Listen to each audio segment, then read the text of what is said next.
Hello, hello. Welcome back to another lecture. Today we're going to cover section 1.6 about measures of center. And as usual, let's make sure that we have everything all set up and ready to go. So make sure that you have the notes downloaded or printed and ready to write on, and have the data set downloaded so that you can copy and paste values from here into Art of Stat. Speaking of which, let's go to Art of Stat, go to the web apps, and today we're going to be using the Explore Quantitative Data app quite a bit, so you can have that open and ready to go. And then if you need a calculator, as usual, my advice is to use the Desmos calculator. So go to desmos.com, open up the scientific calculator, and this is a really good calculator because if you type the expressions that you want to compute into the calculator exactly the way they look on your page, then you're guaranteed to get the right answer, which is something that I cannot guarantee if you're using your phone calculator, right? So anyway, so those are my suggestions. Get everything all set up, and then let's dig in. So, measures of center. We're going to talk about mean, median, and mode. There are other measures of center besides these three, but these are the main ones. And we'll talk about each of them in turn, and then we'll kind of compare and contrast them and talk about their strengths and weaknesses, and when we use each in different scenarios. So just some notation to kind of get us started a little bit. This symbol right here is a capital sigma, and it denotes the sum, right? Sigma for sum, right? The sum, in other words, the total of a set of values. And we're not going to use that symbol a ton in this class, but you might see it once in a while in formulas and stuff. Also, to distinguish between the different values in a data set, we'll use little subscripts. So x sub 1 is going to represent the first value in the data set, and x sub 2 is going to represent the second value in the data set, and so forth. Those numbers, 1, 2, 3, etc., you don't actually do anything mathematically with those numbers. They're just labels, right? 1 for the first value in the data set, 2 for the second value in the data set, and so forth. So you're not like squaring the number or anything like that. As usual, little n is going to represent our sample size, and then something that I don't think we have discussed in the past is that a capital N is going to represent our population size. So let's dig into the mean.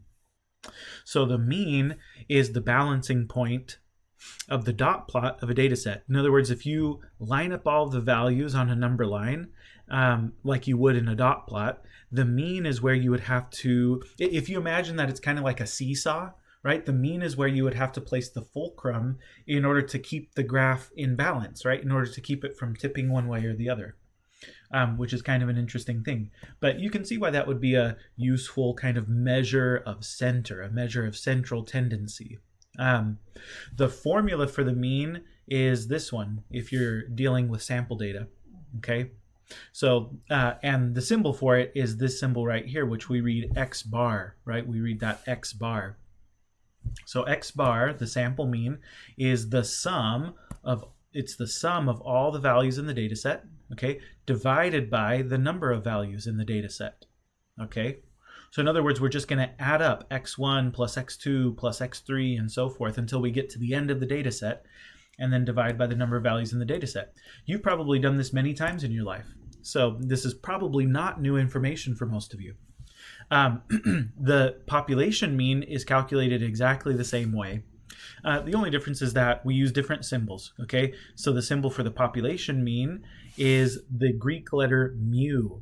So it's this weird looking U thing, but with a tail at the beginning, right? So it's the Greek letter mu. And of course, we're dividing by capital N because capital N is our population size, right? But otherwise, it's the same. You add up the values and divide by the number of values. The reason that we have a different symbol for the sample mean versus the population mean is because those might not be the same value, right? So imagine that you want to know the height of all adults who live in Visalia. I think we've looked at this example in the past, right? So imagine you want to know the heights of all adults who live in Visalia, right? And then you want to compute the average of that. Well, the average height of all adults in Visalia would be the population mean height, mu, okay? But it would be very difficult for you to get information about every adult in Visalia. So instead, maybe you collect a sample of 100 adults in Visalia and you measure their sample or their mean height, in which case you have a sample mean, and that sample mean might not be dead on exactly what the population mean is. And since those values are different, we have different symbols for them so that we can distinguish between them. So anyway, X bar for a sample mean and mu for a population mean. Try to use the correct symbols, right? As we go through stuff. Okay. So we'll practice. I think on one data set we'll practice doing the mean by hand, and then we'll verify our results in Art of Stat. But moving forward, you're welcome to just use Art of Stat to do these computations. Let's look at this first example. It says the following data represent the travel times in minutes to work for all 7 employees of a startup web development company.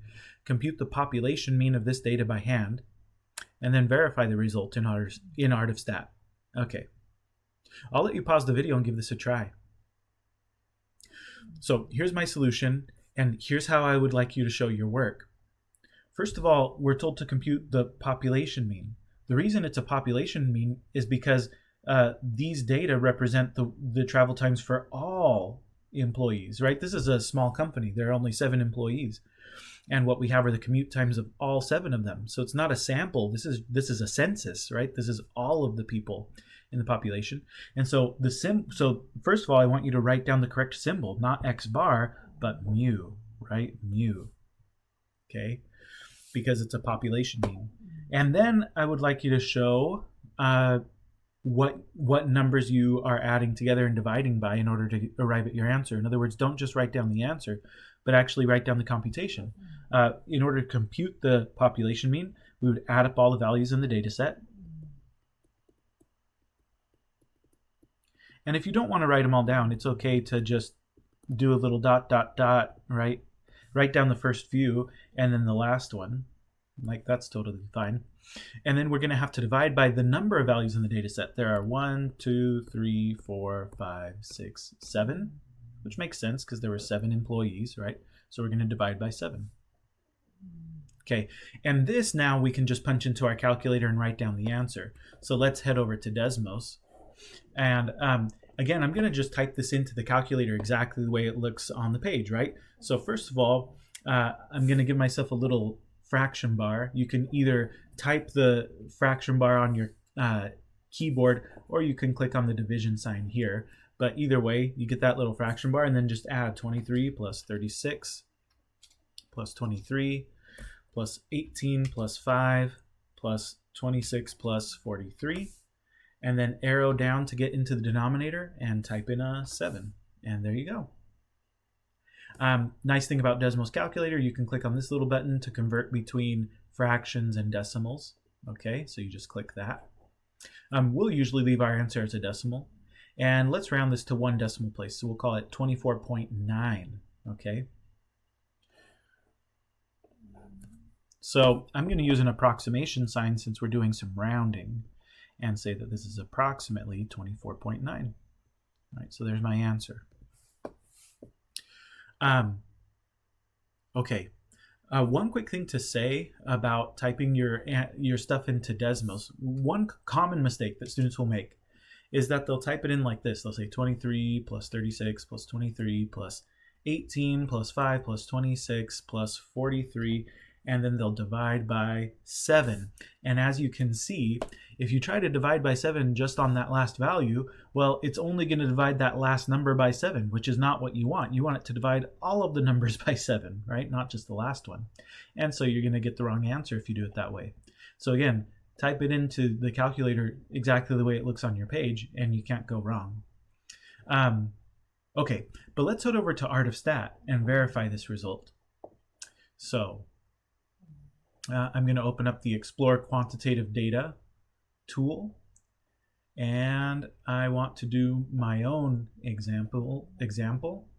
And if you open up the Excel spreadsheet, the travel time should be right here. So I'm going to copy and paste those. And it makes a histogram, box plot, and stuff. It also gives this set of descriptive statistics, and among the descriptive statistics it gives us is the mean, okay?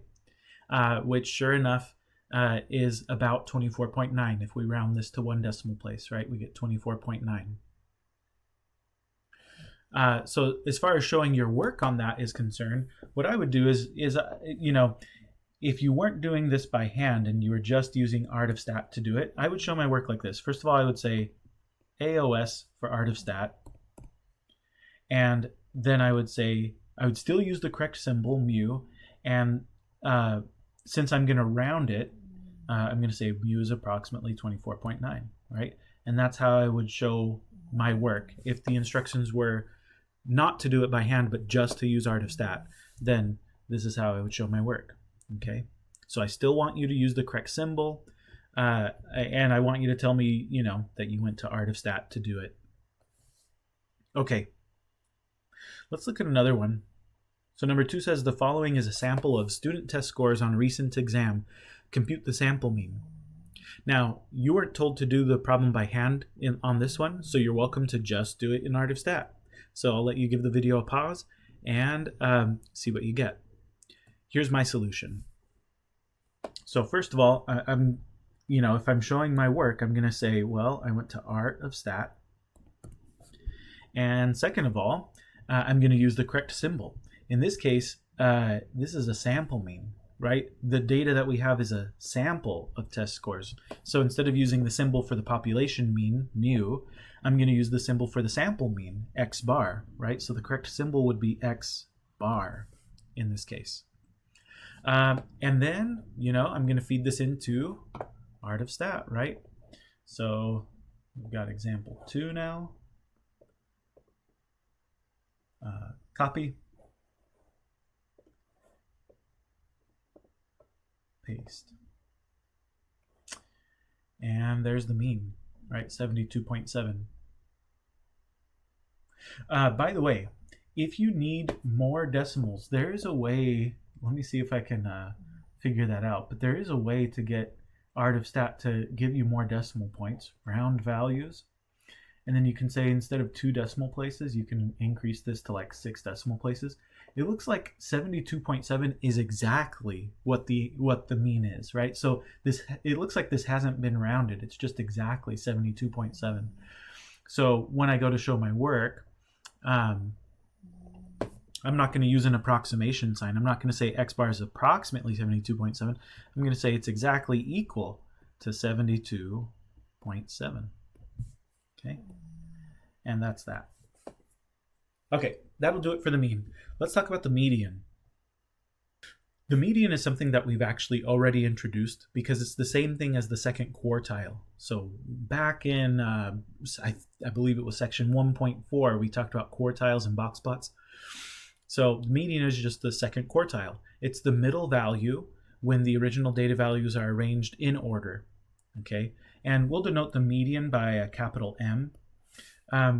There's not like a commonly used symbol as far as I'm aware to distinguish between the sample median and the population median. So we'll just use an M for either, okay? And so, yeah, M is the same thing as the second quartile. You could say M equals Q2. All right, but let's do some examples of computing medians. It says, recall the travel times for the employees of the startup web development company from example 1. And part A says, compute the median travel time of the employees by hand and verify the result in Art of Stat. Okay, so if I were doing this by hand, the first step would be to arrange the values in order from smallest to largest, or from largest to smallest. It actually doesn't matter. But I'm going to go smallest to largest. So the smallest one I see is 5. And then next comes 18. And then it looks like I've got a couple 23s. And then a 26. And then a 36. And then last, I've got a 43. Now, once you've arranged the values in order, the median is just the value that's right in the middle of the data set, which is that one right there, right? So m equals 23. And that's how I would show my work by hand. Notice again that I'm not just writing 23 and circling 23. I'm giving a statement. I'm saying m equals 23. The median is 23, right? So use the correct symbol, use an equal sign, and then put your answer down. Okay. To verify this in Art of Stat, well, so I've got my travel times for part A, which I'm going to copy and paste. And there's the mean again, but this time we're looking for the median, and it's over here with the other quartiles, right? Q1, Q2, which is the same as the median, and then Q3. So the median is 23, right? Sure enough. So if I were showing my work for this, right, I would do the same as I did before, right? I would just say, well, I used Art of Stat, right, AOS, and it told me that median was 23. Part B, suppose the company hires a new employee and her travel time is 40 minutes. Find the new median travel time.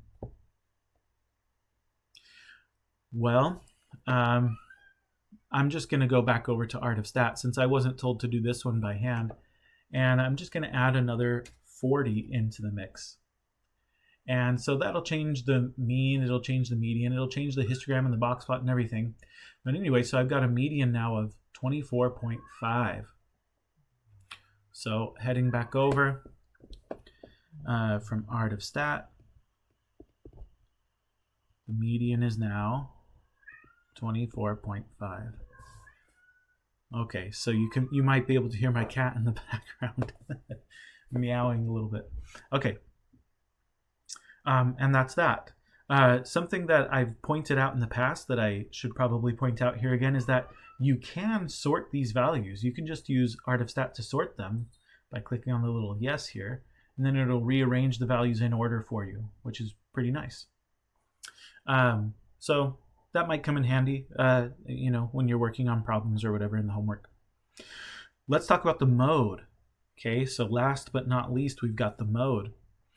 The mode of a variable is the most frequent observation of the variable that occurs in the data set. Along with the mode, oftentimes I will ask you to give me the modal proportion as well, which is the proportion of observations that the mode occurred, right? So I'll show you what I mean by looking at some examples. But a couple things about the mode that are maybe a little bit tricky. If no observation occurs more than once, then we say that the dataset has no mode. Okay? So it's possible that a dataset could have no mode, or it could have one mode, or it could even have multiple modes. If there's like 2 or 3 different observations and they all occur the same number of times with like the same number of frequency, or like a greater frequency than the other categories, then they would all be the mode, right? So as far as using technology to calculate the mode, we can easily see what the mode and the modal proportion are by making a bar chart or a histogram. And so that's how we'll compute the mode, because Art of Stat doesn't actually like directly compute it for us, but if we just make the appropriate graph, then it's going to be very obvious and clear what the mode is. So let's do some examples of that. So number 4 here says, the web development company now has 8 employees whose commute times are given, right? Part A says compute the mode by hand and verify the result in Art of Stat. Well, there's not much work to show doing it by hand. All we have to do is look at the values and see which one repeats the most often. And in this case, I think there's only one value that repeats at all, and it's 23. So the mode would be 23. And as far as I'm aware, there's no special symbol for the mode. So we would just say mode equals 23. In Art of Stat, what we would have to do is let's see, this is the same data set, right? So I'll just leave that there. So in Art of Stat, what we would have to do is make a histogram, but I want to make sure that the bin width here is just 1. That way each observation, right, each observation is its own unique class. And usually that's like not the best thing to do if you're trying to make a nice looking histogram, but for the purposes of trying to figure out what the mode is, it's very helpful, because then you can see that, oh yeah, 23 occurs twice and no other value occurs more than once. So clearly 23 is the mode. Okay, so let's write that down. Well, actually, I guess there is nothing to write down, because this is exactly what we would show if we did the work in Art of Stat. We weren't asked to compute the modal proportion, so maybe we can do that, right? The modal proportion, symbol for a proportion, a sample proportion, is p hat, right? So the modal proportion is going to be the number of times that the mode occurred, which was twice, okay, divided by the total number of observations in the data set. And it looks like there are 1, 2, 3, 4, 5, 6, 7, 8, right? 8 observations in the data set. So it would be 2 divided by 8, which you could punch into your calculator to get a decimal. But in this case, I know that this is going to be 0.25. So the mode is 23, and the modal proportion is 0.25. In other words, the mode occurred 25% of the time, right? So this is the modal proportion.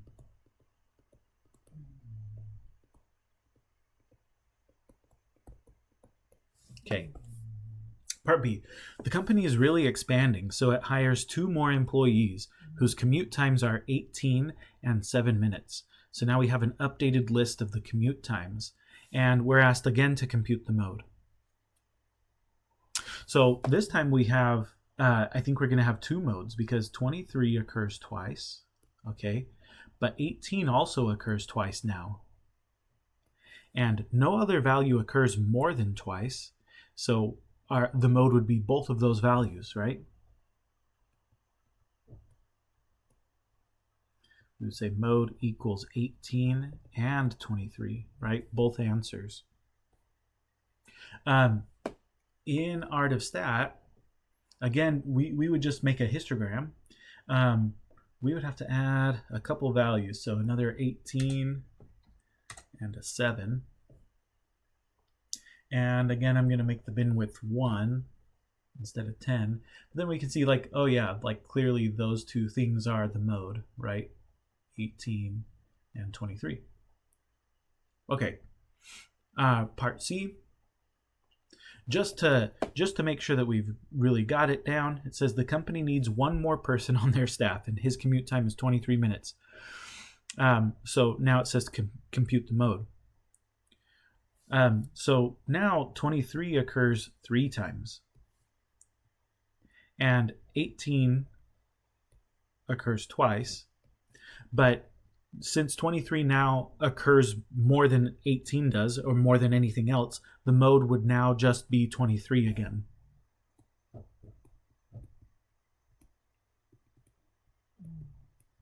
Okay, so even though 18 repeats, it's not the mode, because 23 repeats more often than 18 does. Okay.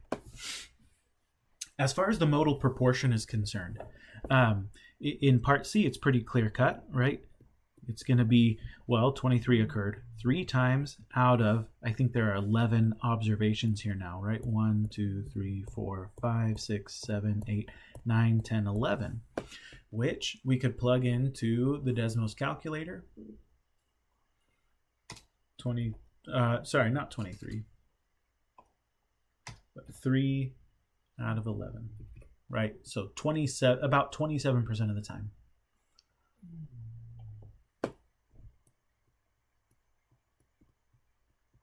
Okay. On Part B, though, the modal proportion is a little bit more ambiguous. Since there are 2 possible answers for the mode, 18 and 23, it's not as easy to say what the modal proportion is. It's like, well, do you count all 4 of them? Do you say it occurred 4 out of 10 times? Or do you say that there are two modal proportions and that they each occurred 2 out of 10 times? That's my preference. But I don't know if there's like a standard way of describing the modal proportion when there's more than one mode.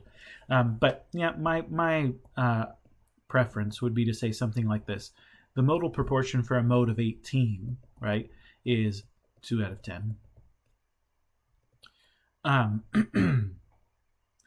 So 0.2. And the modal proportion for a value of 23 is also 2 out of 10, right, which is 0.2. So anyway, you're not going to be like quizzed or anything like that too heavily on the modal proportion when you have more than one mode. But okay, that's the mode. So let's compare these things now: mean, median, and mode. Right? We have these 3 different measures of center, and let's talk about their strengths and weaknesses and when to use them. So generally speaking, we're going to use the mode for categorical data. We're going to use the median for numerical data that is skewed. And we're going to use the mean for numerical data that is symmetric. And let me explain why. So first of all, we prefer to use the mean whenever possible. And the reason we prefer the mean is because it's going to be used in the probability distributions that we need to make inference later on in the course.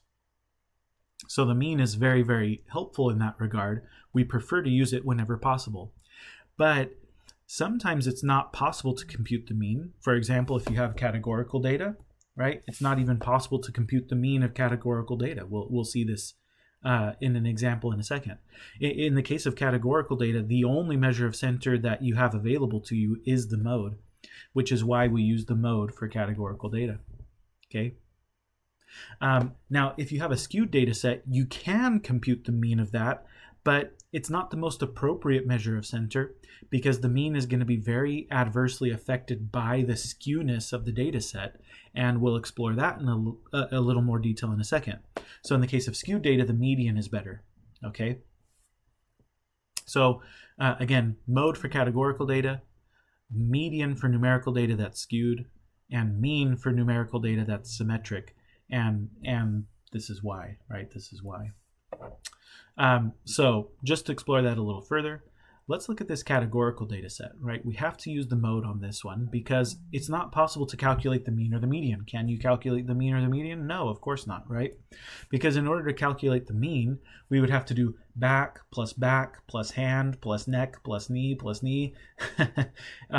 which is of course meaningless, right? Like how do you add back plus hand plus neck, right? It just doesn't even make sense.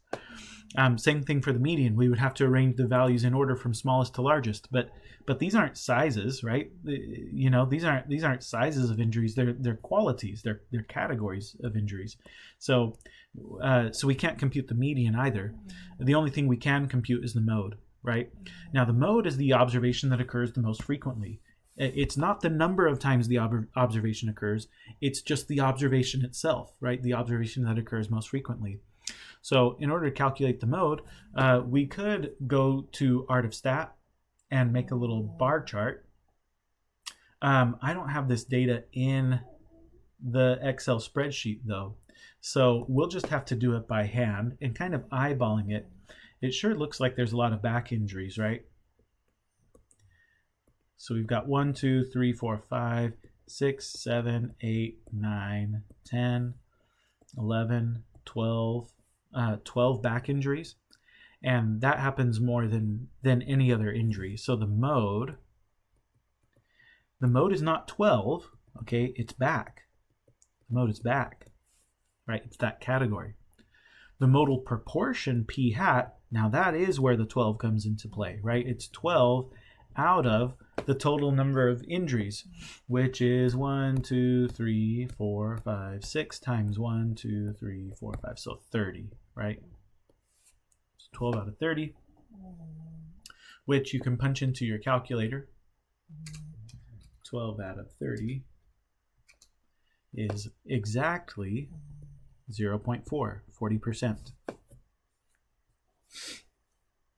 Okay, So for categorical data, we have no choice. We have to use the mode. For numerical data that's skewed, we use the median rather than the mean. Okay, when you have symmetric data, the mean and the median are both going to be pretty good measures of the center. But we would prefer the mean in that case because it's more useful mathematically. Okay, but if you have skewed data, then the median is going to be the better measure of the center of the distribution than the mean, because the mean is going to be, if you have a skewed left data set, then the mean is going to be pulled to the left. And if you have a skewed right data set, then the mean is going to be pulled to the right. So with skewed data, the median is better. So again, we prefer the mean whenever possible, but if the data is skewed, then the median is really going to be the better indication of the center of the distribution. We call this idea resistance, right? We say that the median is resistant where the mean is not, right? So generally, a numerical summary is resistant if it's not affected by skewness or outliers.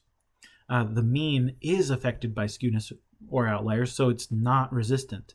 The median, on the other hand, is not really very affected by skewness or outliers, and so the median is resistant. And to show you why, or to show you, to kind of prove that fact to you, we'll look at a set of examples. So number 5 here says, below is a sample of salaries from a group of patrons at a local diner. So we have these salaries over here, right? Part A says compute the mean, part B says compute the median, and part C says to identify the mode, if any. So I will let you pause the video and give those a try. Okay, here are my solutions. So I'm just going to do this in Art of Stat. So we've got our diner salaries here. I don't need the names of the patrons, I just need their salaries. So I'm going to copy those and paste them into Art of Stat. Okay, so I've got the mean, 45,000, the median, 40,000, and the mode, the mode doesn't show up here in the descriptive statistics. If you try to change the bin width to 1 here, I think it's going to cause problems because these values are so large, they're going to be very far apart. So I think Art of Stat might have a hard time making that histogram. You're welcome to try if you want, but it's pretty clear looking at the data set here what the mode is, right? The mode has to be 30,000. That's the only value that that repeats. Okay, so the mean, we used Art of Stat. It says, we're told in the problem this is a sample, so the sample mean, x bar, is 45,000. And the median, we're told in Art of Stat, is 40,000. And the mode is 30,000. So right off the bat, I would point out that for numerical data sets, the mode is really not a very good measure of center. 30,000 was the lowest amount of money that anybody made in the diner, so it's really not a good indication of like the average kind of typical value at all. So the mode is not really helpful. The mean, on the other hand, and the median, I think those are both pretty good indications of like the average salary in this diner. But watch what happens if we add a very large value in. So let's say that Jeff Bezos walks into the diner, and let's just say that his salary is $1 billion. So we're asked to compute the mean, median, and mode now.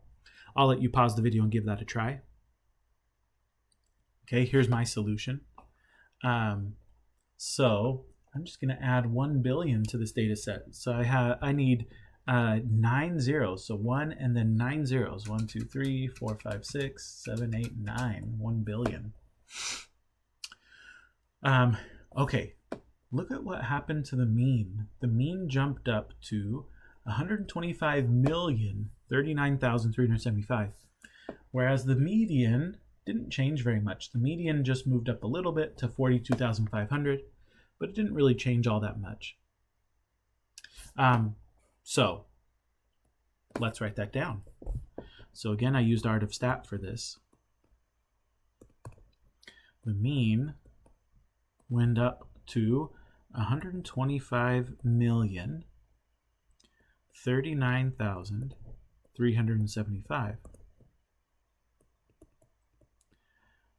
The median, on the other hand, stayed put more or less at 42,500.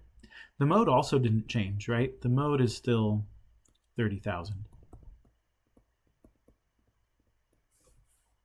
So this is what we mean by resistance. Notice that on number 5, the median was 40,000, and on number 6, the median was 42,500, right? So it went up a little bit, but not a ton. Whereas the median is resistant to that outlier, Jeff Bezos. The mean was not resistant at all, right? The mean jumped up from 45,000 to 125 million when Jeff Bezos walked into the diner. So the mean is not a resistant summary, which leads us to question number 7, right? For problem 6, which is a fair representation of a typical patron's salary? Mean, median, or mode?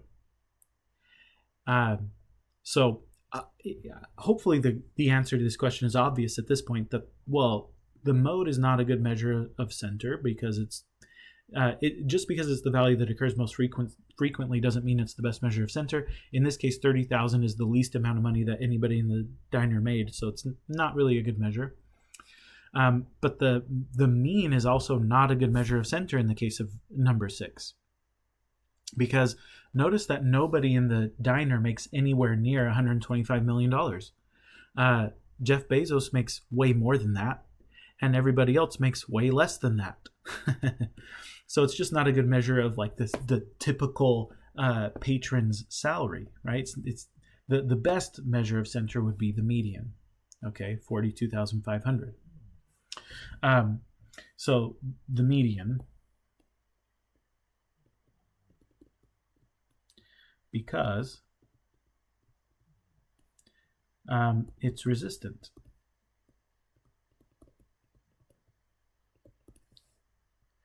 to Jeff Bezos's salary, while the mean is not.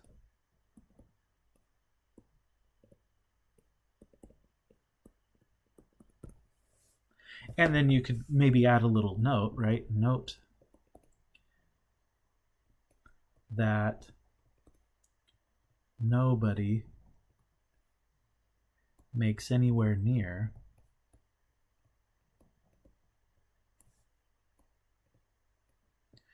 $125 million, right? Again, Jeff Bezos makes way more than that, and everybody else makes way less. Okay. So, again, just as a summary, if you're trying to figure out, well, maybe taking a step back, the purpose of a measure of center is to help us describe the typical value in the data set, sort of like the average Joe in the data set, right? That's the purpose behind giving a measure of center. We have 3 measures of center that are kind of like the primary ones. There are other measures of center, but the main measures of center that we tend to use are mean, median, and mode. And we use the mean if we have a numerical data set that's symmetric.